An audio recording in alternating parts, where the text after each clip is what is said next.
Hey everybody, hello, hello, hello, welcome back. Happy Friday or Saturday, depending on where you are. I'm Sarah Pribis, no matter where you are, and this is Display TV. We're coming to you live from New York City. We've just been talking about how to make money on display.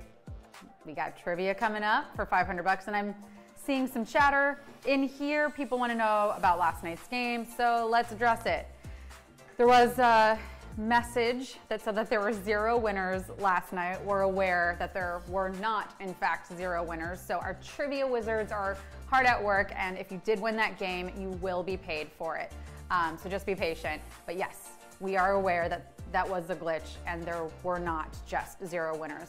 People did actually win that game. So it will be adjusted, and you will get your winnings if you answered all 10 questions correctly. Also, I gotta shout out some things I'm seeing here. Ildico started a new hashtag called Display Christmas. Post away. You know I'm gonna be featuring that on the show. I love it. I'm needing the holiday content, so please use Display Christmas. I will be checking that one and making sure that we're featuring some of those posts on this show. And I love this Gummy Nuggets. You're so funny. Do you want my job actually? Because I have a feeling you do pretty well at it. So you all know that with trivia, we do those polls before the show. So Gummy Nuggets said, a good pre-trivia poll is, do you want to ring in 2022? Swarovski ring or onion ring? Very cute. Maybe you'll see that in the future. We love it. That's great. So good. Any themed trivia in the works? Maybe. You'll have to keep tuning in to find out, Jenny. Maybe. We love a theme. All right. Speaking of trivia, let's get you to question 8, shall we? Should we give away that free question that a lot of you like, maybe? Okay, so the way this works is basically I give you the question, you attempt to answer, and then I reveal the answer. And no harm, no foul. You get it right, great. You get it wrong, no worries. I give it to you so that you can be one step closer later on in the game tonight. So this one, what category would I place this trivia question in? I'm not sure. Random trivia. A splinter-free version of this product was released in 1935. Toilet paper, facial tissue, feminine napkins.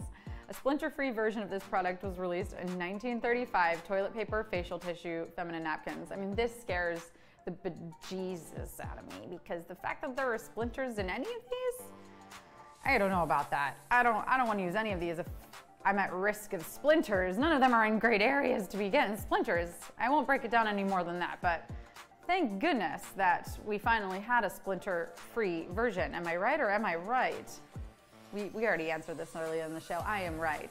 And it looks like 71% of you are also right, so we can all be right. Bravo. How did you know this? This was a fun question I asked all of you last night. If you got this one right, how did you know the answer? Where did you learn this random fact? I mean, this is definitely not something that they taught in school.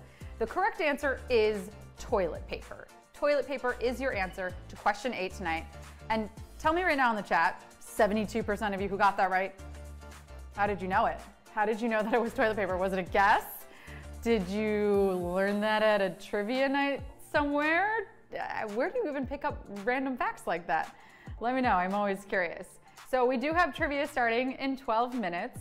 We also have Follow Friday coming up. We're showing off 2 people that you may or may not want to follow. And I'm seeing that, okay, most people guessed or did process of elimination. And Ralph V97, I read about facts. I love that. Great. They didn't have the other 2 back then, says Gamma Debbie. That's someone using their brain. Okay.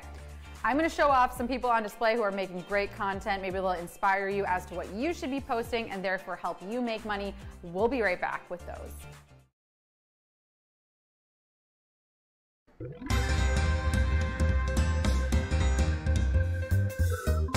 Hello everyone, I'm Sarah Pribis and welcome to another exciting night of display trivia.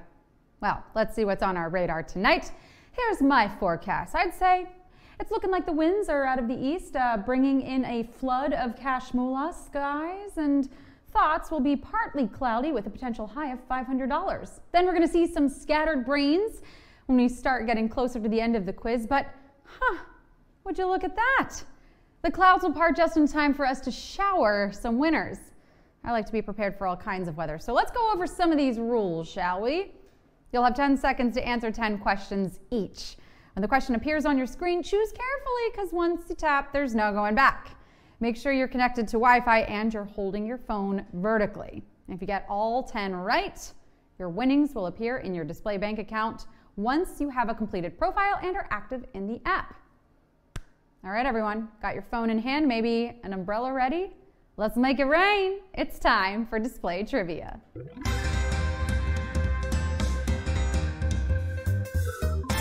Question 1. Sprite is a soft drink known for what type of flavoring? Lemon lime, cotton candy, beef tips. Sprite is a soft drink known for what type of flavoring? Lemon lime, cotton candy, beef tips. The term for these types of beverages is a soft drink, but let me ask, isn't this a little redundant? Have you ever ingested a hard drink? So like a solid? So like food? You know what? I guess there is something edible between a solid and a liquid, and that, my friends, is called a smoothie. All the weight of a solid food, but all the ease of a liquid. It really is the Hannah Montana of the culinary world. You get the best of both worlds. While a smoothie is a food charading as a liquid, the only soft drink flavor I'm hoping to find is the citrusy lemon lime goodness of a Sprite. Question 2.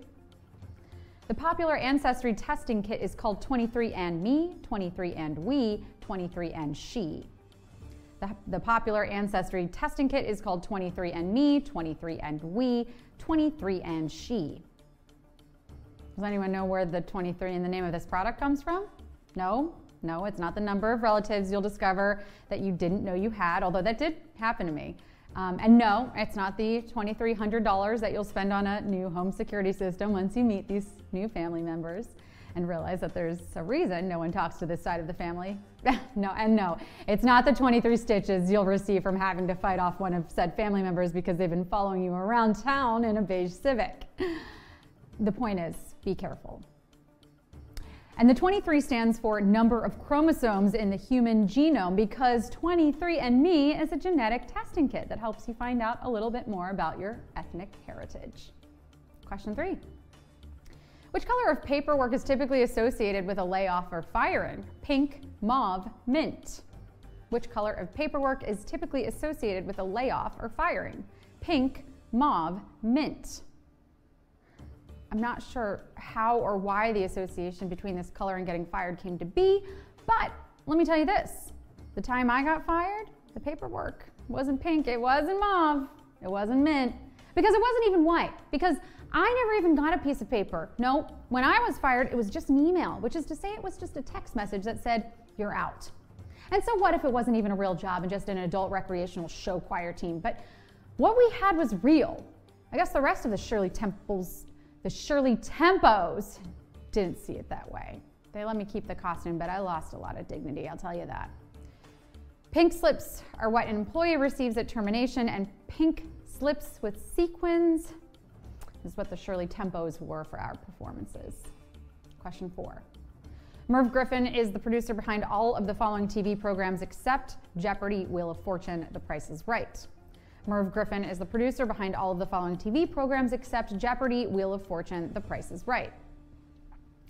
These shows are all classics. Like, they have all been around forever. That being said, maybe it's time they got some updates. I mean, have you seen the inflation rates lately? The price is very wrong, my friends, very wrong. Name that tune? How about change your tune? Because everybody is so mean on the internet. Jeopardy? Jeopardy is fine because they give you the answers, and aren't we all looking for those these days? Family Feud? Still works though, especially around the holidays. But legendary producer Merv Griffin worked on all of the above except for The Price is Right. What is question 5? Historically, all of the following have been used to make glues except birch bark, boiled animal hides, pollen. Historically, all of the following have been used to make glues except birch bark, boiled animal hides, pollen. Oh, glues. This tends to be a sticky subject. You know what they say about certain topics of conversation to avoid at the dinner table? Avoid religion, politics, and adhesives. Oh yeah, that is the trifecta. I can't tell you how many times my Aunt Carol's left the table in tears because I brought up adhesives.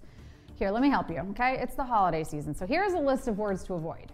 Sticky, Elmer's, tape, double-sided tape, command strips, sealant. Yeah, trust me, avoid these words around your family and you will have a successful holiday season. You should also try to avoid phrases like, what the heck is this gift? I hate it. Or, you call this a Christmas dinner, Aunt Sharon? You're a joke. And you really, really want to avoid, sorry, Grandma, I was your Secret Santa, but I was just so busy. These are sure to ruin the night and possibly your relationships. But you haven't ruined anything because you're on to question 6. In 2020, the Metropolitan Museum of Art celebrated which anniversary? Centennial, sesquicentennial, bicentennial. In 2020, the Metropolitan Museum of Art celebrated which anniversary? Centennial, sesquicentennial, bicentennial. Woo! Call me a hater, but while this is an impressive anniversary, I gotta be honest, I never thought this museum would last. Shame on me. I should have had more faith. But what do you get a museum for its anniversary? Like, especially this museum, who already has everything it could ever want. Some 18th century French china? No, they've already got all the Louis XVI cents there. What about a nice portrait? No, too boring. You know what? I'll probably just settle on something easy, like an Amazon gift card. That way, they can get whatever they want. Ah, to heck with it. They didn't get me anything for my anniversary. The Met celebrated its 150-year anniversary, aka its sesquicentennial, last year. Here's to 150 more. Q7. This spice was found stuffed in the nostrils of mummified pharaoh Ramses II. Bay leaves, star anise, black peppercorns. This spice was found stuffed in the nostrils of mummified pharaoh Ramses II. Bay leaves, star anise, black peppercorns. I mean, this is a really nice gesture if you think about it. If I'm going to be stuck in a box not much bigger than my own body for all of eternity, well, I think I'd like a little air freshener, wouldn't you? Kind of like the least they could do. This was before Glade plugins or wallflowers, and those sarcophagi don't have great ventilation. I mean, have you ever gotten a whiff of the car after a long road trip? With all the fast food, the long days stuffed in the car on top of each other without showers, that thing starts to stink. So the real reason the Egyptians did this isn't totally clear, but it had something to do with the rarity of these spices, making them valuable, fit for a king and fit for his nose. The black peppercorn were a send-off to Ramses. If anyone wants to do this when I die, I'm requesting some Vicks Vapor Rub. Hopefully that'll bring me back. Question 8. A splinter-free version of this product was released in 1935. Toilet paper, facial tissue, feminine napkins. A splinter-free version of this product was released in 1935. Toilet paper, facial tissue, feminine napkins. Wait, time out. You're telling me one of these products used to contain splinters? Like actual tiny sharp pieces of wood that could poke into your skin? Owie! Getting a splinter from any of these answers would ruin your day. I mean, like toilet paper? The last thing I want while I'm doing my business. Facial tissue? I'm trying to stay on my regimen and you want to throw small pieces of wood into it? Feminine napkins? Yeah, I'm just gonna leave that there. I think we can all agree that would be uncomfortable, especially since I was that kid who would freak when they got a splinter. I mean, on the ground while my nurse went at it with a tweezer. No, leave it, Miss Wilson, leave me here. My time has come. I'll just die right here on this playground. Wait, what's that? I see a light. I'm going into the light. Oh, you got the splinter out. Thanks, Miss Wilson. Luckily, we also got the splinters out of toilet paper. Now flush and make sure you wash your hands because it's time for question 9. This designer made the famously oversized hat worn by the singer of the hit Happy at the 2014 Grammys. Karl Lagerfeld, Vivienne Westwood, John Galliano. This designer made the famously oversized hat worn by the singer of the hit Happy at the 2014 Grammys. Karl Lagerfeld, Vivienne Westwood, John Galliano. What was the singer hiding under that hat, I wonder? Like, do you think it was like a Russian nesting doll of hats? Just like a bunch of tiny little hats stacked on top of one another? Or do you think maybe it was a rat pulling on his hair, helping him compose music? But then again, he's just a really creative guy, so maybe he just needed extra space for all his thoughts. Who knows? But I do have reason to believe someone wearing such a big hat is hiding something. Eliza Doolittle wears one in My Fair Lady to hide the fact that she's Cockney, and it works. That's the power of the hat. And Pharrell's Chapeau by Vivienne Westwood helped him win a Grammy. It's time for the final question. Question 10. In 1946, the U.S. tried to purchase a country with which detail on its national flag? Apalartak, Hagatna Bay Proa, the Nordic Cross. In 1946, the U.S. tried to purchase a country with which detail on its national flag? Apalartak, Hagatna Bay Proa, the Nordic Cross. Good luck answering this one. No, really, like, whatever good luck charms you got, take them out. Lucky penny, present. Four-leaf clover, she's here. Rainbow, looks like everyone's accounted for. Now all that's left to do is cross our fingers and hope for the best. Oh wait, but then uncross your fingers because you're gonna need to pick the right answer. That I cannot help you with. That one, you are on your own. None of this is to brush over the fact that the US literally offered to buy another country. How do you determine that value? Well, we like Germany's pretzels, so 7? The country is Greenland, and the Apalartag is the red on the flag.